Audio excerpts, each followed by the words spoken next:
Mi papá no esperó hasta la cena para humillarme. Lo hizo antes de que el pavo siquiera llegara a la mesa.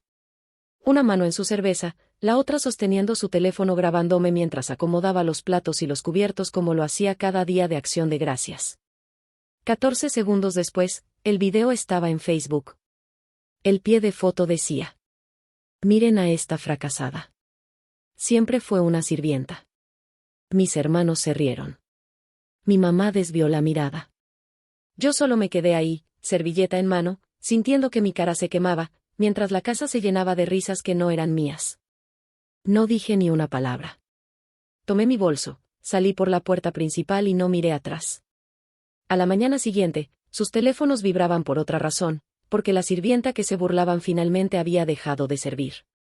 Antes de contarles lo demás, dime, ¿desde dónde estás viendo esto?, para saber que no soy la única que ha tenido que alejarse de su familia para encontrar paz. El día de Acción de Gracias siempre se veía igual en nuestra casa. Los mismos platitos de botanas, el mismo ruido de fútbol escapándose de la sala, la misma regla que nadie decía en voz alta. Yo trabajaba. Ellos miraban. Cada año me decía a mí misma que estaba bien, que mantener la paz era mejor que empezar una pelea. Pero esta vez, algo se rompió en el momento en que mi papá dio clic en publicar. Ni siquiera me miró después de subir el video. Solo se rió y dijo: relájate, Emma. Es una broma. Sloan resopló sin levantar la mirada de su teléfono. Jason murmuró algo sobre que necesitaba sentido del humor. Y mi mamá, María, solo miraba el horno, fingiendo que el pavo necesitaba toda su atención. Eso era lo que siempre hacía, fingir. Yo había sido la arregla problemas de la familia desde que tengo memoria. La que trabajaba en 2 empleos, pagaba deudas pequeñas, prestaba dinero, permanecía en silencio. Cuando las cuentas se acumulaban, yo intervenía. Cuando mi hermana sobregiraba su tarjeta, yo lo cubría. Cuando mi papá quería una parrilla nueva, yo la pedía con la mía. De alguna manera, la responsabilidad se convirtió en servidumbre. Esa noche, sentada sola en la cocina de la tía Ruth, finalmente volví a ver el video. 14 segundos. Sin música, sin contexto, solo yo doblando servilletas. El pie de foto brillando debajo. Miren a esta fracasada. Siempre fue una sirvienta. Los comentarios abajo eran peores. Emojis de risa, corazones de gente que ni siquiera conocía. Mi hermano había comentado: al menos es buena en algo. Sloan respondió con caras riendo, hasta un primo se unió. Clásica Emma, nunca deja de trabajar. Había pasado mi vida siendo útil. Pero ser útil no equivale a respeto. Ruth no dijo mucho cuando me vio viendo el video. Solo me dio una manta y dijo: no les debes ni un segundo más. Por primera vez en años, creí que alguien lo decía en serio. No dormí. Solo me senté junto a la ventana viendo la luz de la calle parpadear sobre la entrada.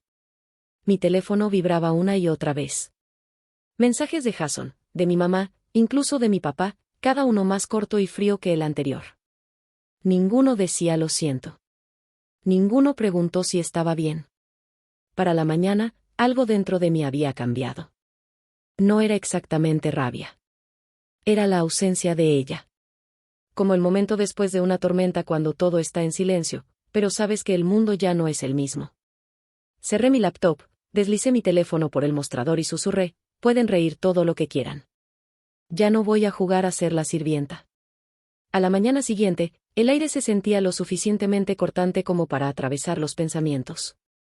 Salí antes de que saliera el sol, todavía con los jeans de ayer, el cielo morado y gris. El porche de Ruth olía a café y lluvia. No me preguntó qué pasó. Ya sabía lo suficiente. Eso hacía que respirar fuera más fácil. Sin preguntas, sin fingir, solo silencio. A las 8, mi teléfono vibró otra vez. Sloan, su nombre iluminando la pantalla como estática. El mensaje era corto. ¿Por qué no puedo retirar 2,000 pesos de tu cuenta? Sin saludo, sin disculpa, sin mención de lo que pasó la noche anterior. Solo derecho, como si me pidiera pasar la sal. Miré la pantalla tanto que las palabras se borraron. Luego me reí, un sonido seco, sin humor, que incluso me sorprendió a mí. Había cerrado la cuenta conjunta horas antes, transfiriendo cada peso que había ahorrado a una privada. Después del post en Facebook, después del silencio, después de años siendo quien pagaba, limpiaba y perdonaba, finalmente lo entendí. No me amaban por quien era. Me amaban por lo que hacía por ellos. Sloan envió otro mensaje. ¿Hablas en serio? Necesito ese dinero hoy. Luego otro. No tienes remedio. Muy amargada. Mis dedos flotaban sobre el teclado, pero no respondí. En su lugar, revisé nuestros mensajes antiguos, años de ella pidiéndome prestado, yo aceptando. Boletos de concierto, reparaciones de emergencia del auto, cenas de cumpleaños que prometía dividir, pero nunca lo hacía. Todo estaba ahí, un registro digital de cada vez que dije sí cuando debía decir no. Ruth entró ajustando su bata. ¿Te levantaste temprano?, dijo suavemente. Creo que acabo de despertar de un sueño muy largo, respondí. No insistió en detalles, solo asintió como si entendiera exactamente lo que quería decir. Al mediodía, llegó el mensaje de mi papá. Siempre dramática. Crece. Ese no dolió. Confirmó todo lo que ya sabía. El mismo hombre que me grabó como una broma ni siquiera podía fingir remordimiento. Fue casi liberador. Abrí mi laptop, comencé a organizar mis finanzas, revisando cuentas y estados. Los números me daban estabilidad. Era lo único que tenía sentido, lo que había ganado, lo que debía, lo que era mío. Mis ahorros estaban en 21.364 pesos. Cada centavo representaba un pedazo de mí que ellos nunca valoraron. Ya no sentía rabia. La rabia es ruidosa, desordenada. Esto era más frío, silencioso, como la calma justo antes de un fuego controlado. Esa noche, escribí todo. Fechas, capturas de pantalla, notas. No porque planeaba venganza, sino porque necesitaba prueba de que todo había pasado, que no había imaginado el patrón. Antes de dormir, puse el teléfono boca abajo y susurré en la oscuridad, ya no soy tu sirvienta. No era una declaración. Era un hecho. Para el domingo en la mañana, el silencio de esa casa comenzó a sentirse más pesado que cualquier insulto. Sin llamadas, sin mensajes, ni siquiera una disculpa falsa, solo silencio, ese que queda después de la tormenta. Ya no esperaba una rama de olivo. Esperaba claridad. Y cuando llegó, fue en otro mensaje de Sloan. Esta vez, ni siquiera saludó. Necesito el dinero ahora. No seas renciosa. Mi pulgar flotó sobre la pantalla antes de escribir finalmente. La cuenta está cerrada. No preguntes de nuevo. Sin explicación, sin suavidad, solo la verdad. Unos segundos después, aparecieron las burbujas de escritura. Luego una avalancha de mensajes, palabras como egoísta, manipuladora, amargada. Finalmente, la que me hizo sonreír. Has cambiado. Ella tenía razón. Lo había hecho. Pasé el resto del día borrando silenciosamente cada puerta que alguna vez usaron para alcanzarme. Bloqueando tarjetas conjuntas, cambiando contraseñas, redirigiendo correspondencia. Cada clic, cada correo de confirmación, era como desatar otro nudo que me había estrangulado por años. Ruth notó los papeles sobre la mesa del comedor. Estás haciendo limpieza, dijo. Más bien, desalojando fantasmas, respondí. Ella sonrió a medias. Bien. Ya era hora. Esa noche, empecé a investigar más, no por rencor, sino por curiosidad. Revisé mi historial de crédito, algo que no hacía desde hace meses. Mi estómago se tensó mientras cargaba la pantalla, 2 tarjetas de crédito, ambas a mi nombre, una abierta con 2.400 pesos de saldo, otra cerrada con pagos pendientes. Nunca había abierto ninguna. La habitación se sintió más pequeña. Durante un minuto largo, solo miré los números, mi pulso subiendo. Luego imprimí todo, metí las páginas en una carpeta y escribí al frente, prueba. Entré a la sala de Ruth y Daniel, el resplandor de la TV reflejándose en sus caras. Él usó mi nombre, dije firme. Ruth silenció el programa. ¿Quién lo hizo al menos 2 veces, tal vez más? Daniel se inclinó, voz calmada pero firme. Entonces lo documentas.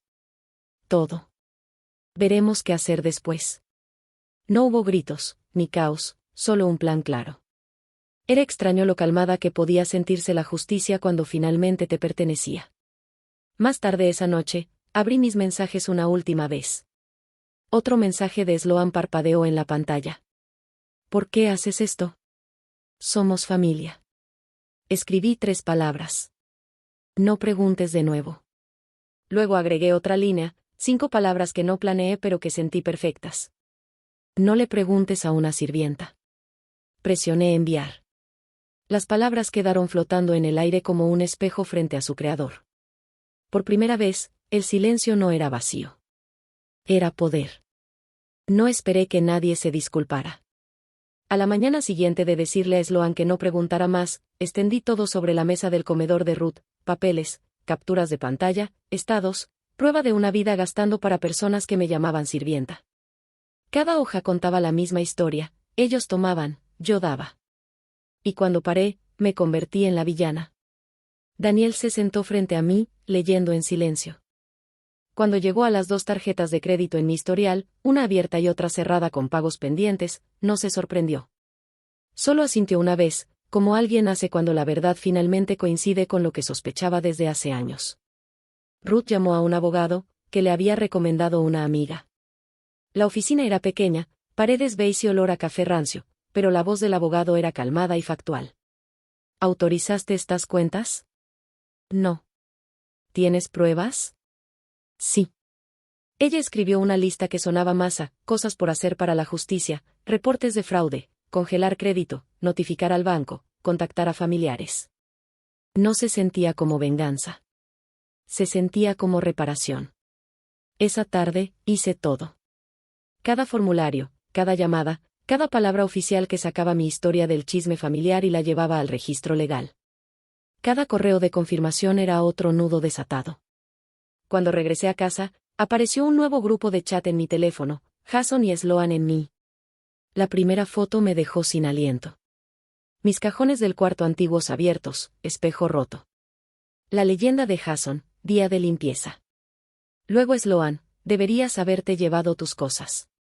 Miré la pantalla hasta dejar de sentir nada. Ruth se inclinó sobre mi hombro y tomó su propia foto. No borres nada, dijo.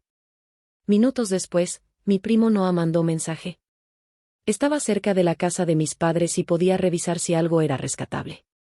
15 minutos después, una foto, mi laptop, pasaporte y un montón de cartas en el asiento del pasajero. Salvé lo que pude, escribió. Le dije que no regresara.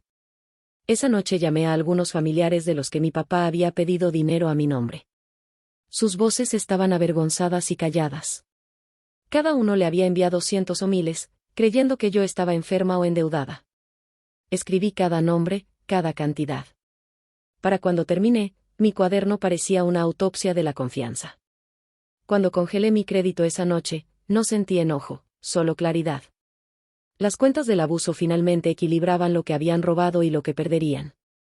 Alrededor de la medianoche, llené un sobre grande con todas las pruebas, capturas de pantalla, facturas, fotos, los mensajes de Sloan, el pie de foto de Facebook y mi nota arriba. No le preguntes a una sirvienta. Ruth no preguntó cuando agarré las llaves de su auto. La calle estaba en silencio. Aire de noviembre, fresco. Estacioné frente a la casa de mis padres, metí el sobre en el buzón y me fui sin tocar la puerta. No se sintió como venganza. Se sintió como cerrar un libro. A la mañana siguiente, un correo llegó de un nombre desconocido, el jefe de mi papá. Había visto el video de Facebook antes de que se borrara. Escribió. Solo quería saber si estás bien. Sin juicio, sin regaños, solo eso.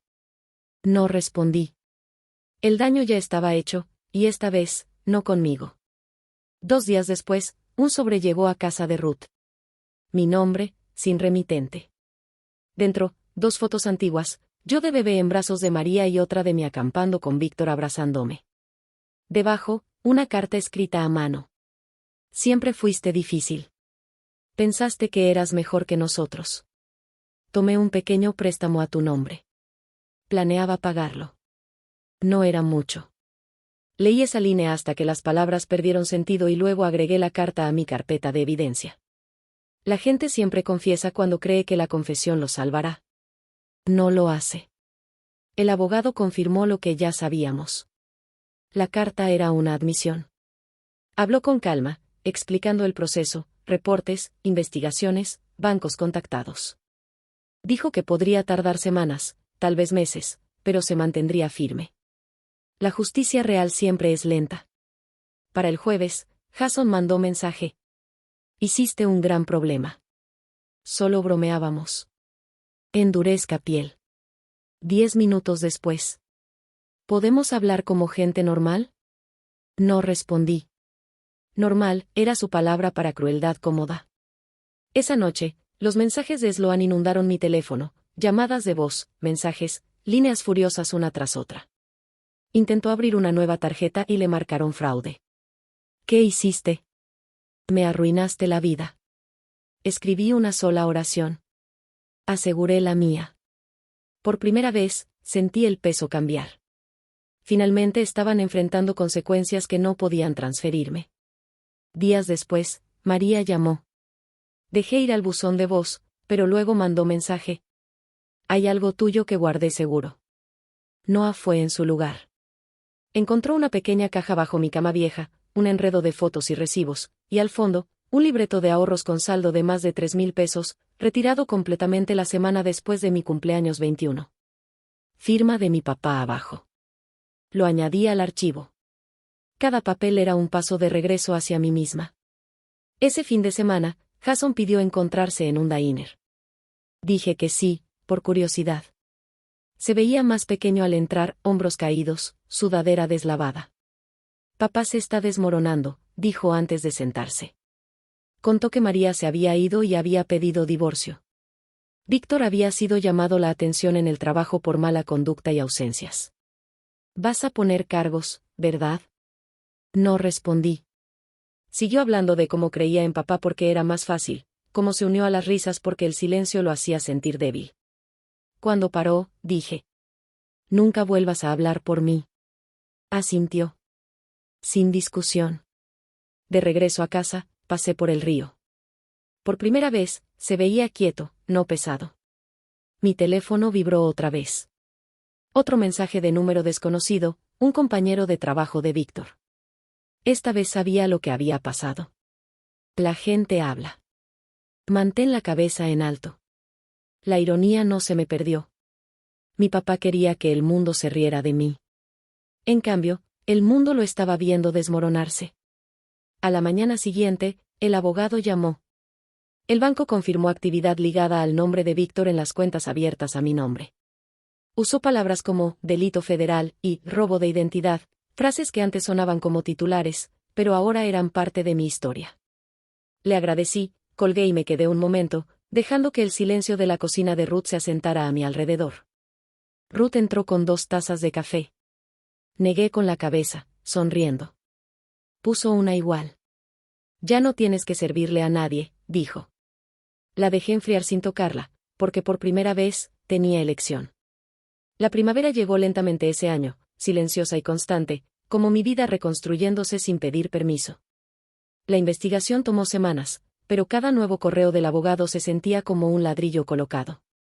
Los reportes de fraude fueron aceptados, las cuentas congeladas, los préstamos rastreados hasta Víctor. Por primera vez, los hechos no se doblaron a su historia. María pidió divorcio.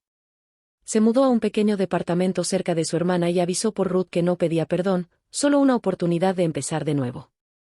No respondí. Algunas cosas es mejor dejarlas inconclusas. Sloan desapareció después de su último arranque. La alerta de crédito la siguió. No pudo abrir nuevas cuentas. Jason dejó de justificar nada. La última vez que lo vi, me miró con algo entre culpa y respeto. Tenías razón, dijo suavemente y quedó ahí. Y Víctor perdió su trabajo. La empresa revisó antecedentes tras el reporte de fraude. Resultó que el mismo orgullo que lo llevó a humillarme en Facebook le costó lo único que valoraba más que el control, su reputación. Para abril, mis ahorros habían subido de 21 a casi 30,000. Conseguí un trabajo de oficina estable, nada lujoso pero mío. Horarios tranquilos. Dormía. Comía. Aprendí lo que realmente suena la paz. No era silencio. Era seguridad. Algunas noches me sentaba en el porche de Ruth, el mismo lugar donde comprendí que mi mundo se estaba cayendo. Pero ahora el aire no quemaba. Solo estaba quieto. Ya no estaba enojada. Tampoco perdonaba. Estaba libre. Al final de la primavera, mudé a un pequeño departamento cerca del río. Las ventanas daban al este, captando la primera luz, y el aire olía a algo nuevo. Ruth y Daniel ofrecieron ayudarme, pero les dije que lo haría sola. No era orgullo. Era cierre. Desempacé lentamente, una caja a la vez. Sin ruido, sin pánico, solo quietud. Mi vida finalmente era mía. La gente todavía pregunta qué pasó con mi familia. Les digo que no pasó nada. Solo conocieron la versión de mí que dejó de disculparse. Víctor perdió el control. Sloan perdió acceso. Jason perdió excusas. Pero yo no perdí nada que valiera la pena. Alguna vez dijeron que siempre sería una sirvienta. Tenían razón en una cosa, serví. Sirvo lecciones que nunca olvidarán. Si alguna vez tuviste que alejarte de tu familia para proteger tu paz, no estás sola. Comparte tu historia abajo y no olvides suscribirte para la siguiente.